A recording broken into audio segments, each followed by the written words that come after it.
Ra đứng bên này đi.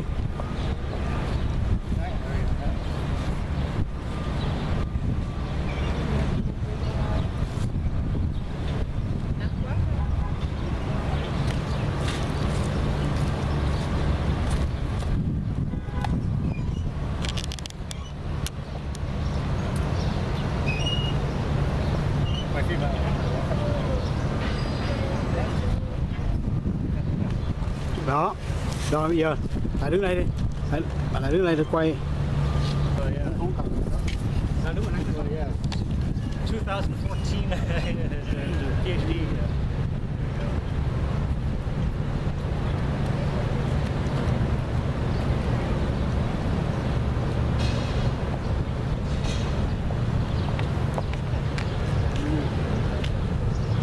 Ok, chấp nhận nữa. Ok. Ok, level. Tắt.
Receive recognition for your degree or diploma, please remember your family and friends in the audience.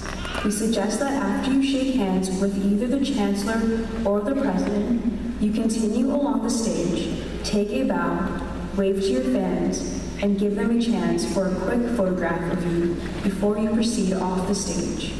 Thank you for your attention and congratulations. All rise!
We gather to celebrate the achievements of our scholars who graduate today.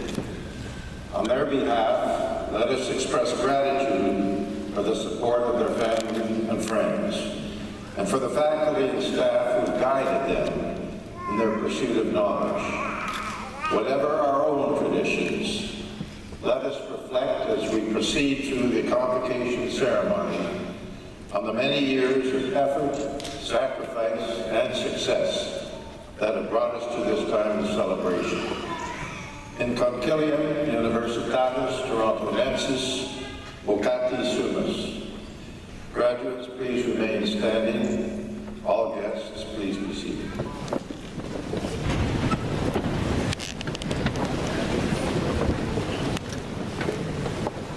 Insignissime cancellare, presento tibi hosce scholaris, ut admittantur ad gradus varios, historique eos quo ad omnia quae, statuta requirunt aptos ad idoneos esse.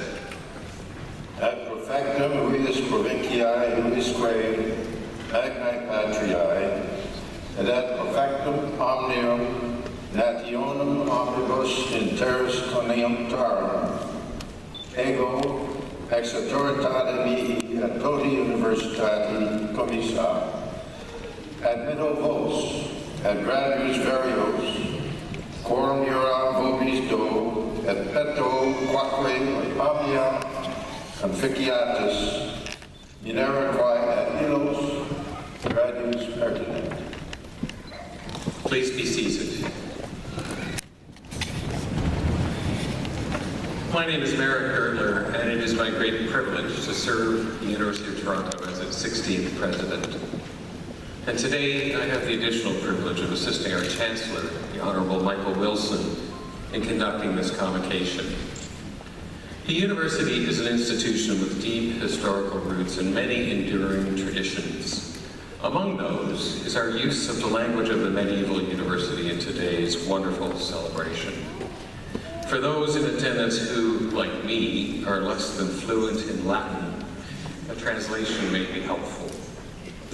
As president of the university, I said, "Most distinguished Chancellor, I present to you these scholars, that they may be admitted to various degrees. And I bear witness that, as far as all things which the statutes require, they are fit and suitable."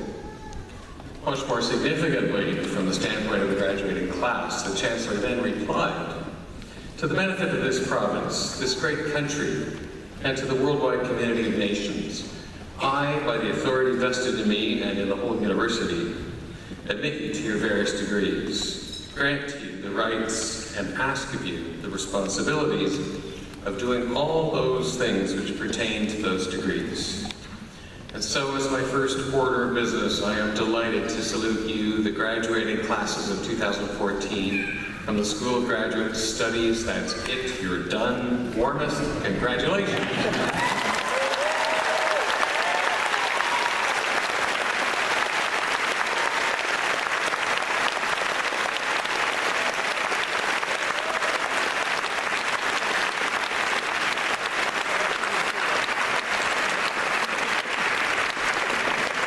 I would also like to bid a warm welcome to everyone who has joined us here in historic Convocation Hall. Graduates, today the University of Toronto is formally recognizing your hard work, your accomplishments, your perseverance, and this great milestone. Each of you, as a member of the graduating class, is joining an extraordinary family of the University of Toronto alumni. They number over 500,000 in 190 countries around the world, and they are the university's living legacy and our greatest ambassadors. Today, we are also recognizing Mr. Peter Stein. Mr. Stein has established himself as one of the foremost theater and opera directors of his generation. He's renowned for his innovative approach to classic plays and is widely credited with regenerating theater in Germany. You will hear much more about our honorary graduate in a few minutes. For now, let me simply observe the U of T alumni serve in leadership roles in every corner of the globe and in every walk of life. They are prime ministers, justices, scholars, authors, community and business leaders, and professionals of every description. Their endeavors have shaped the world and the way we understand it. We have no doubt that the University of Toronto's high international standing can be attributed to generations of dedicated and talented faculty and staff. But we also understand that this reputation has been built by our alumni, a group that now includes each and every one of you. So to the graduating class, let me say thank you. Thank you for your many contributions to the university while you were a student. And thank you for what you will do as members of Canada's largest and, I believe, most distinguished alumni community. One more word of thanks is in order. I'm sure all graduates share a sense of gratitude to the friends and family members who have helped bring them to this special day. And I would ask you to join me and the platform party in thanking them with a vigorous round of applause.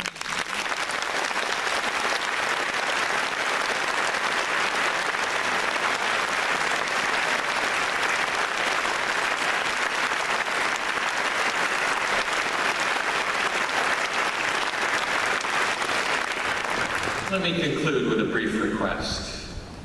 One of the distinguishing features of our convocation is that graduates come forward in twos to be recognized. You may take a minute to dance on the stage, pose for a photograph, wave to your adoring fans, whatever you like. You'll then leave the stage, exit past that mace over there, out the door, and around the hall. You then have a choice.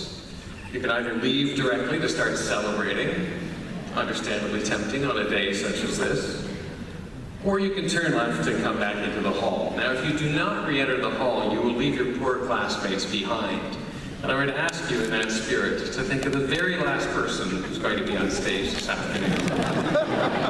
I believe it will be Wen Zhu.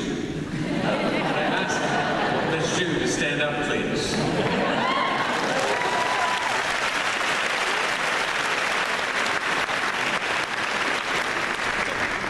Think of Zhao Wen Zhu, turn left. Once again, warmest congratulations. I would now like to invite to the podium Professor Brian Corman, Dean of the School of Graduate Studies and Vice Provost for Graduate Education.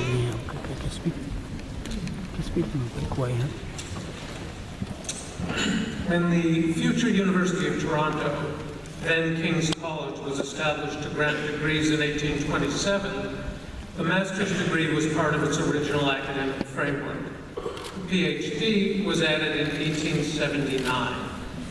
The School of Graduate Studies was formed in 1922 to serve a constituency of 300 students. That number has now passed 15,000, and it's still growing. And with the increase in numbers, there has been a corresponding increase in the range of graduate programs we offer, and in the quality and range of students who come to Toronto for our programs. My home discipline is English literature. My research is largely in British literature of the 18th century. This year, on the 350th anniversary of his birth, scholars in my field are celebrating the life of Matthew Prior. Prior's father was a carpenter who died when he was 11. His family was no longer able to afford his schooling, and he was sent to live with his uncle, a tavern keeper. Young Matthew had developed a love of poetry and had the good fortune to be discovered reading the Latin poet Horace behind his uncle's bar by the Earl of Dorset. Dorset decided to encourage Prior by supporting his return to school. This led to a scholarship at Cambridge. Shortly after his graduation, Prior commented with characteristic irony that most people are drawn illogically to tasks for which they have no talent. He thought of himself as a poet and wrote poetry all his life, but his first jobs were college fellowships, not in poetry, but rather first in music and then in medicine. They were followed by a more prolonged career as a diplomat with stays in Holland, Ireland, and France. He was instrumental in negotiating the two major peace treaties of his lifetime, the 1697 Treaty of Ryswick and and the 1713 Treaty of Utrecht, which ended the War of the Spanish Succession. In 1714, a new government and a new monarch imprisoned him for his diplomatic work, but he avoided a charge of treason and was released after a year of house arrest. Now impoverished, his friends put together a lavish edition of his poems and sold it by subscription to the wealthy. They raised so much money that for the first time in his life, Prior achieved financial independence, and he spent his final years in comfortable retirement. As a professor of English, I'd like to think that the moral to be drawn from Prior's life is that poetry is the key to wealth. But the more credible and applicable moral is that a university education prepares you for far more than you ever anticipate, and that you need to be ready to grasp unexpected opportunities. The good news is that University of Toronto graduates are known for their abilities to do just that. It's my pleasure today to congratulate the graduates on the completion of your challenging programs and to remind you that we look forward to seeing you build on your education as you become our society's leaders in the years to come.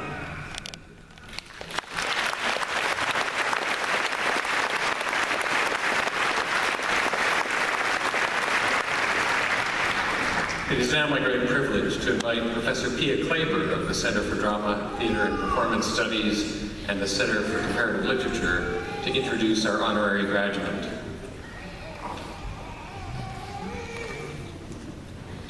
Peter Stein, Director of Theatre, Opera and Film, has earned his international recognition for the rigor of his research, the breadth of his theatrical vision, and the inventiveness of his stagecraft, and a phoenix-like ability ceaselessly to renew his art. Today's honoree has been characterized by the English scholar Michael Patterson as Germany's greatest living director, and by German critics as Brecht's true successor, but Italians speak of him as one of Europe's great masters, and Russians believed him to be the best director of Chekhov that has ever existed, and have presented him with a gift of unrivaled prestige, the logo of the Moscow Art Theatre in the form of a tiny golden cedar. Peter Stein has won every prestigious theatre award in Europe. Today, at the University of Toronto, we honor Peter Stein above all for his many theatrical creations, which have changed theatre perspective forever in a manner comparable to the paradigm shifts in cultural perception that we owe to two iconic Canadians whom Stein has recognized as early influences of his work, Marshall McLuhan and Northrop Frye. Like them, Stein presents us with a major change in how we relate to the world around us and to the arts that our world fosters. Rather than following current trends to produce multimedia or imagistic theatrical productions, Stein starts by going back to basics, the text of the work he will produce. At the Schaubühne in Berlin, he started a radical movement which caused an epoch-making shift in attitudes. A production's focus is no longer on the individual, but rather on the individuality in the context of its complex historical reality. His analytical perception includes the constant re-examination of his own métier, the art of the theatre itself. Stein, with his actors, creates an anatomy of the world for each play. In Ibsen's Peer Gynt, we recall, the protagonist peels layers of an onion only to find nothing at the center. Similarly, Stein's production of this great play recreates 19th century Norway, only to peel away at the Norwegian petty bourgeoisie, enfolding the social and economic bankruptcy at the heart of the nation. Stein believes in exploring contradictions. He insists that, on the one hand, his ensemble becomes thoroughly informed about the original text and its historical context, while, on the other hand, he demands a fundamental distrust of this very knowledge. As well as meticulous textual analysis of each play and of the environment in which it is situated, Stein involves his ensemble in extended periods of research. For the production of Antikenprojekt, for instance, he and his ensemble undertook a cruise around the ancient Greek site, and for the unforgettable mise-en-scène of his production of Shakespeare's As You Like It, all of them traveled around Warwickshire, England.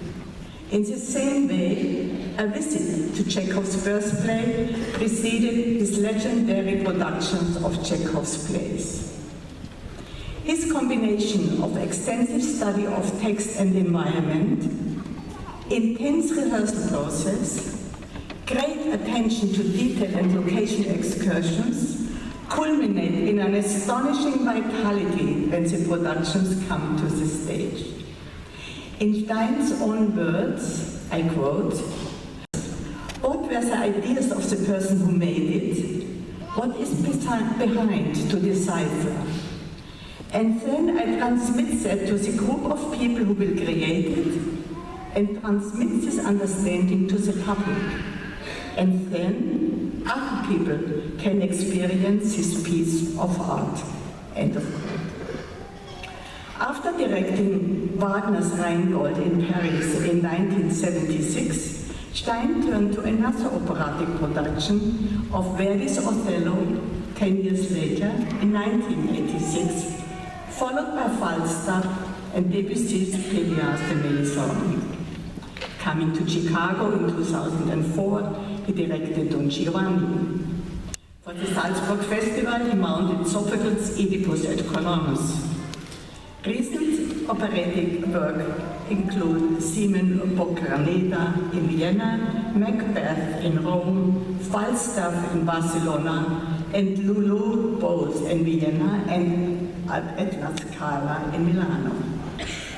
Stein has established himself as one of the foremost theatre and opera directors of his generation, dividing his time between the two genres. He brought his contribution to the 20th century. He brought his contribution to the 20th century to culmination with an enormous project of bringing Goethe's Faust I and II into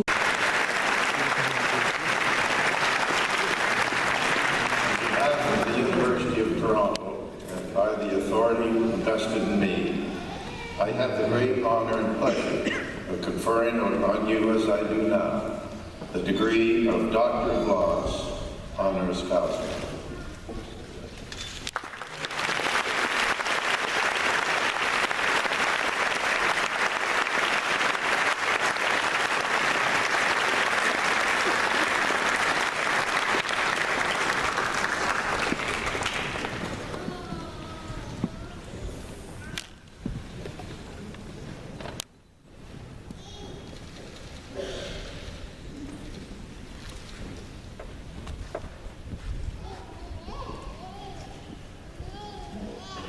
They asked me to write a speech.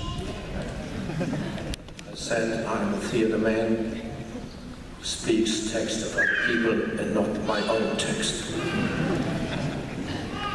So what I say now comes to my head in this moment. My father was an engineer in motor parts, specialized in valves and piston rings. When I was 12, I started to work on motors. Because I had a problem of tuberculosis, I couldn't use the bicycle. So my father bought me a tiny little motor under the bicycle. The problem was it didn't work. And so working on the bicycle was even worse than working in a normal bicycle. So I started to demount it and check and try to improve it. And I went on then working on motor exclusively because this was my obsession up to the end of my school time. It was around 18 or 19, like you a little bit. And then it came to the point that I had to decide what to do now. And my father was very sure that I would become an engineer.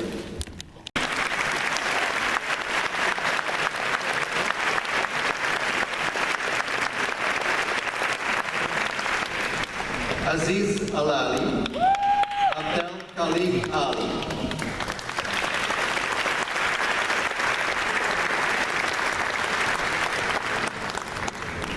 Ishraq Alim, Olivier Alonso Cruz.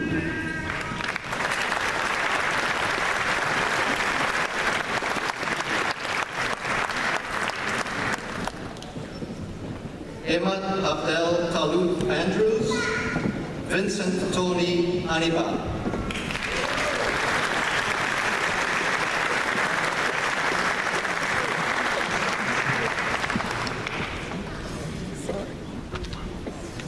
Simon Apolloni, Martin August.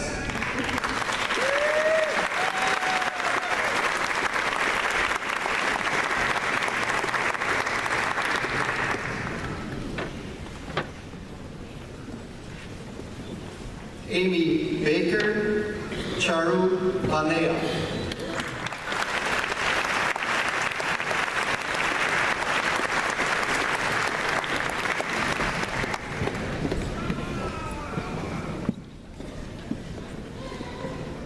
Ritu Bhatnagar, Melissa Alice Bima.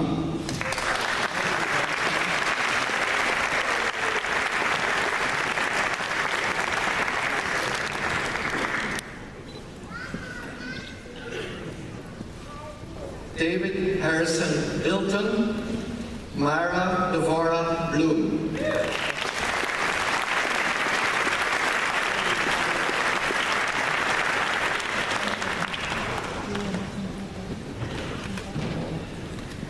Sarah K. Ranenstuhl, Ari Meyer-Brodsky.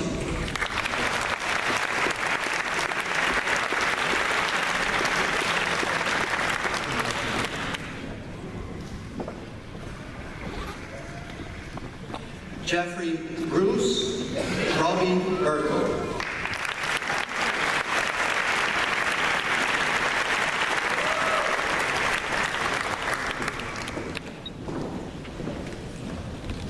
Inua Chow, Nathan Charles Arthur Carden.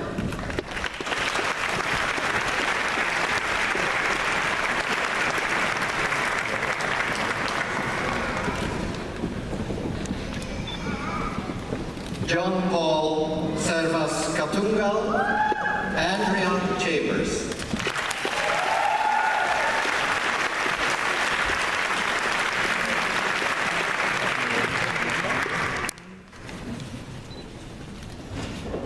Aliana Chan, Alec Chan.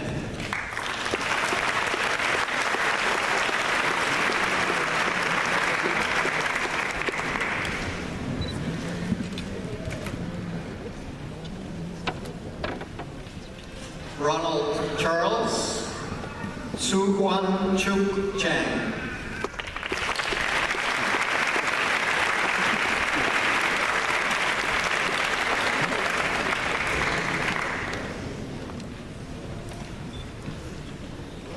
Cho King Chang, Ting Ting Chiu.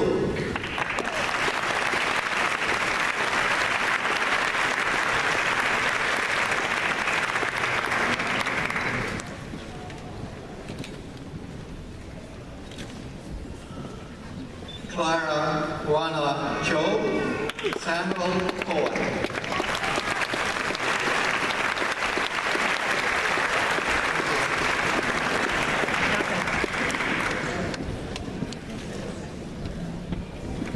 Jason Arthur Cook, Graham Lawrence Cromer.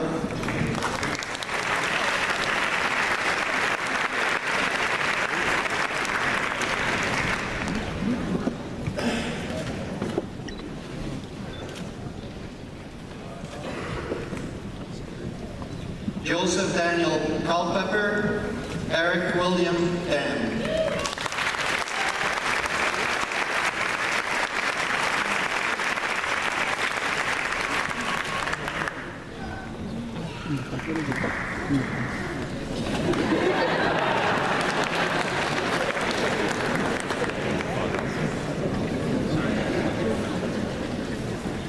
Esther Lebrun, Giuliani Descalzi.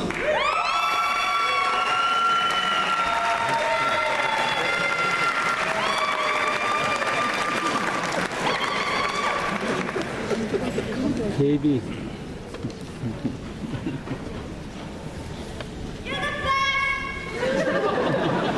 Iglesia Jurek, Evelyn Mary Claude Louise Duroshi.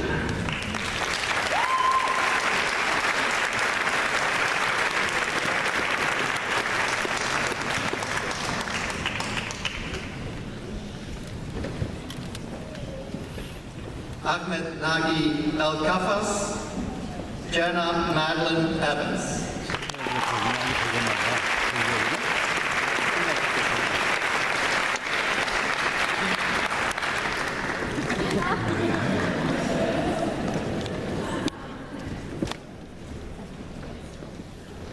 Charmaine Ferguson, Heather Leslie Irene Flowers.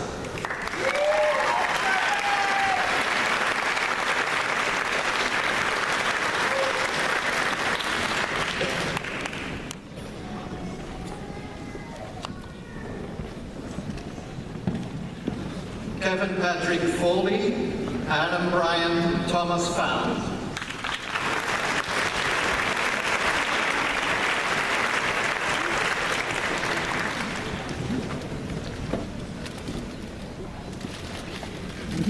Abigail Franklin, Dustin Gaylor.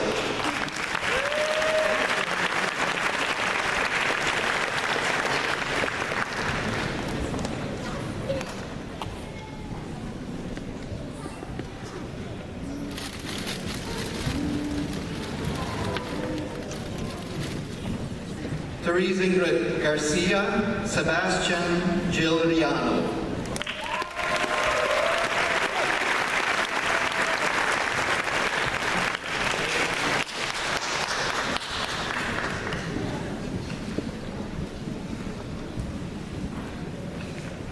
Sumit Gupta, Patrick Lucky Hadley.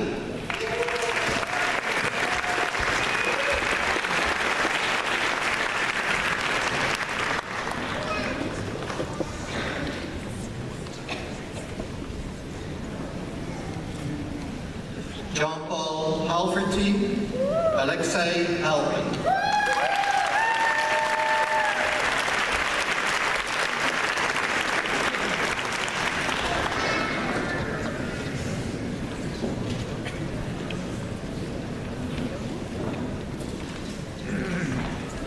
Abraham Samuel Heifetz, Sarah Catherine Henderson.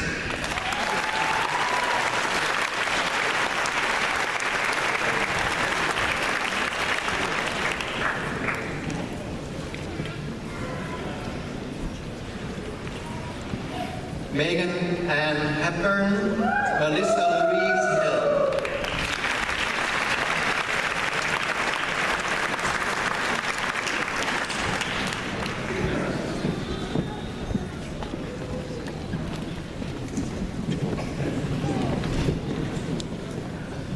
Michelle Hilcher, Naomi Suzanne Hidmarsh.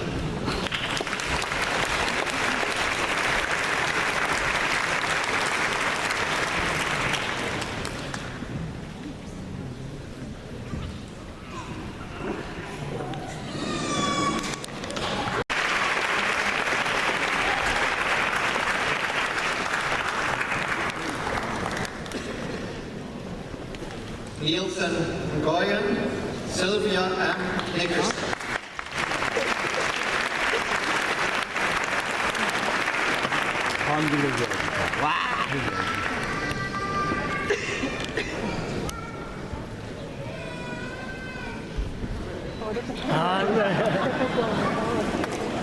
Arena Naumann, Gabriel Quantek O.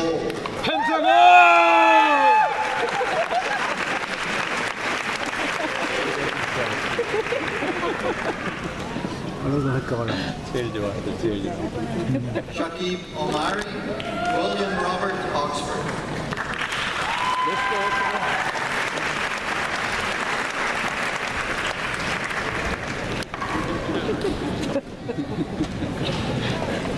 Shireen Banubi, Berka Praveen Patel.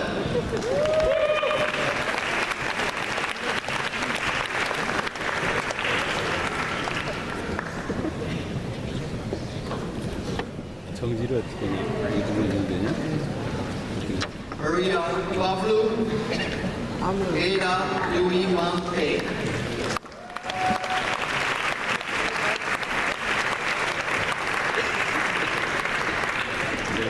깜짝 놀랐나 봐.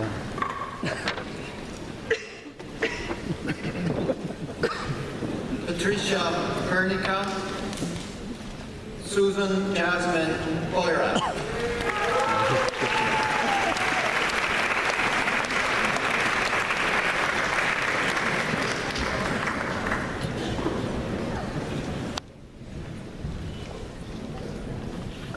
Jessica Rodker, Nikolina Radulovic.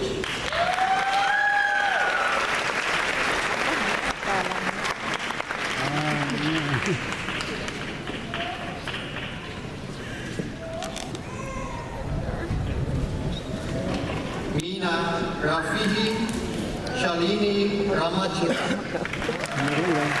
Cái con sinh nó để dành nó làm cái gì?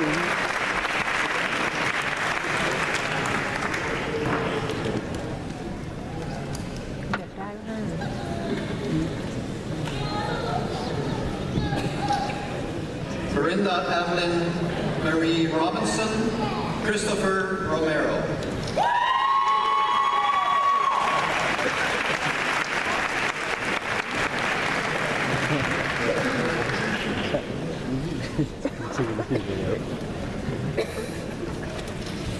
Daniel Rosenthal, Linda May Rothman.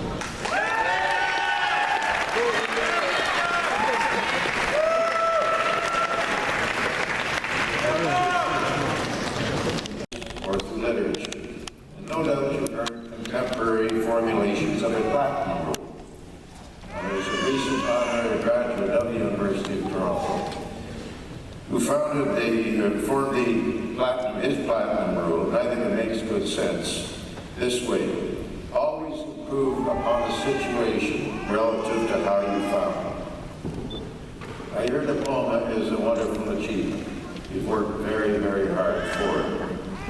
But what you do with your education is more important still.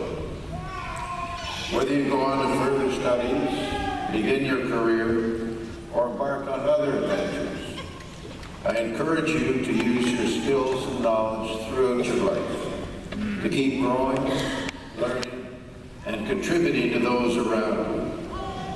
In other words, to apply the platinum rule and make the world a better place. And I encourage you to enjoy doing so, to take pleasure in your contributions to that better world. I hope that the education you've received here at the University of Toronto will serve you well in the years ahead. I also hope that your lives are richly rewarding and fulfilling, and that you enjoy good health and much happiness. Again, my warmest congratulations to you all. Contilium dismissum est.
đẹp quá.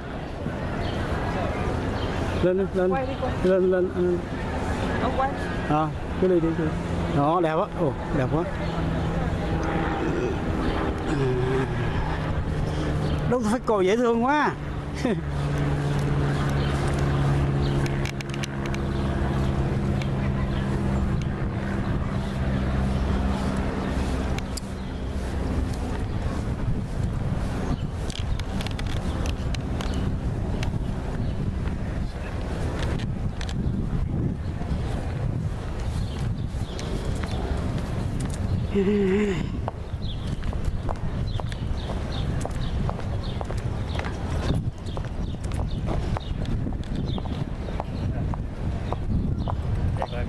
Đứng đây còn gì đâu.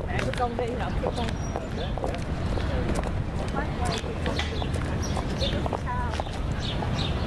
Đó, đẹp á.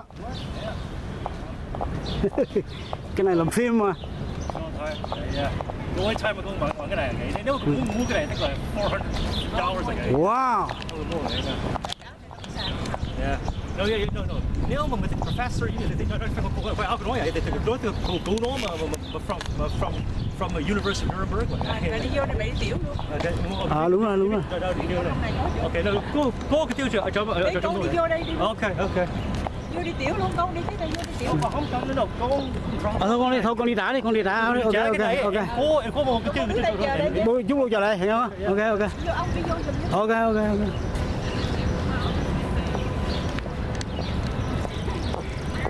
Ông thôi quay gì không? Để tôi quay.